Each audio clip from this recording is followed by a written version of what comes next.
Welcome to ASMR Bedtime Stories. Thank you so much for joining me. If you enjoy this channel, please consider liking and subscribing so I can continue to bring you more content. This audio series will feature various Aesop's fables, some that you may be familiar with, and most likely some you have never heard before. I hope you enjoy these short fables. Don't forget to like, subscribe, and make sure the notification bell is on so you'll know when new stories are posted. Now, let's get started with Aesop's Fables.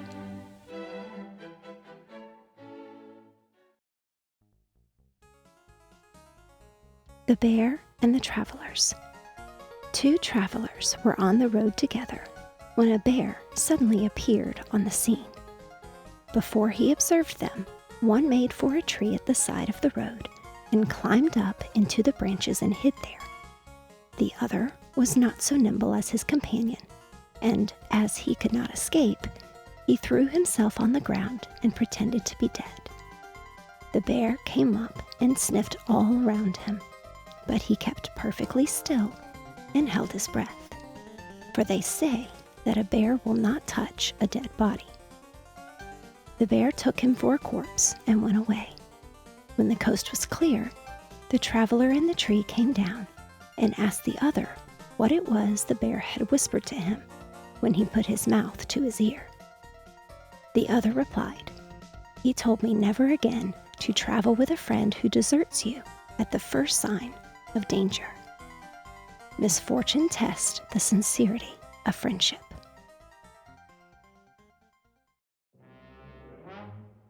The Slave and the Lion.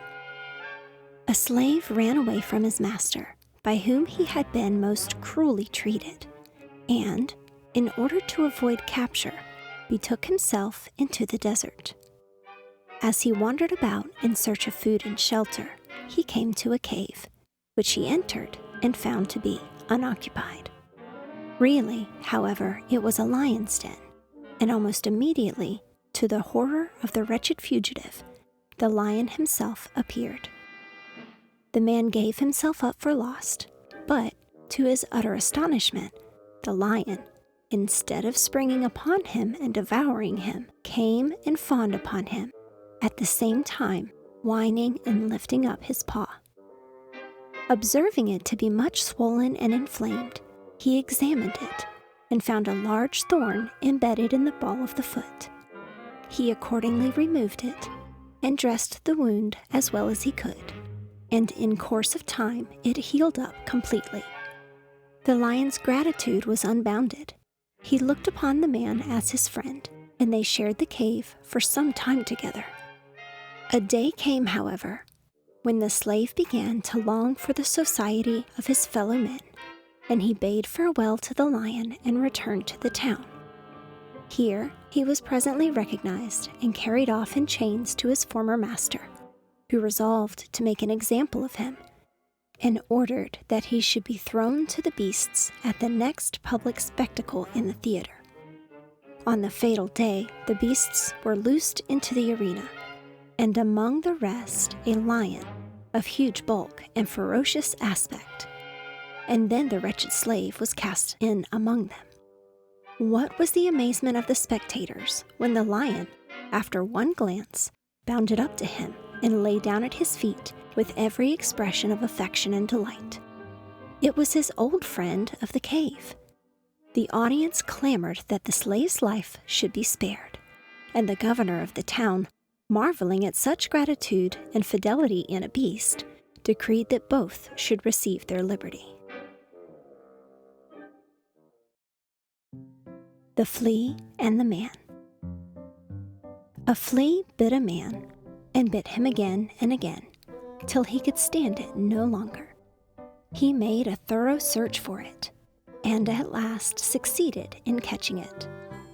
Holding it between his finger and thumb, he said, or rather shouted, so angry was he, "Who are you, pray, you wretched little creature, that you would make so free with my person?" The flea, terrified, whimpered in a weak little voice, "Oh, sir, pray let me go. Don't kill me. I am such a little thing that I can't do you much harm." But the man laughed and said, "I am going to kill you now at once. Whatever is bad has got to be destroyed, no matter how slight the harm it does. Do not waste your pity on a scamp." The Bee and Jupiter. A queen bee from Hymettus flew up to Olympus with some fresh honey from the hive as a present to Jupiter, who was so pleased with the gift that he promised to give her anything she liked to ask for. She said she would be very grateful if he would give stings to the bees to kill people who robbed them of their honey. Jupiter was greatly displeased with this request, for he loved mankind. But he had given his word, so he said that stings they should have. The stings he gave them, however, were of such a kind that whenever a bee stings a man, the sting is left in the wound and the bee dies. Evil wishes, like fowls, come home to roost. The Oak and the Reeds. An oak that grew on the bank of a river was uprooted by a severe gale of wind and thrown across the stream.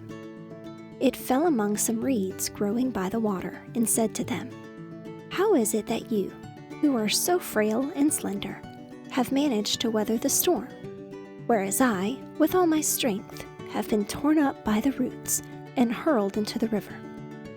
"You were stubborn," came the reply, "and fought against the storm, which proved stronger than you. But we bow and yield to every breeze, and thus the gale passed harmlessly over our heads." The Boy and the Snails. A farmer's boy went looking for snails, and when he had picked up both his hands full, he set about making a fire at which to roast them, for he meant to eat them. When it got well alight and the snails began to feel the heat, they gradually withdrew more and more into their shells with the hissing noise they always make when they do so.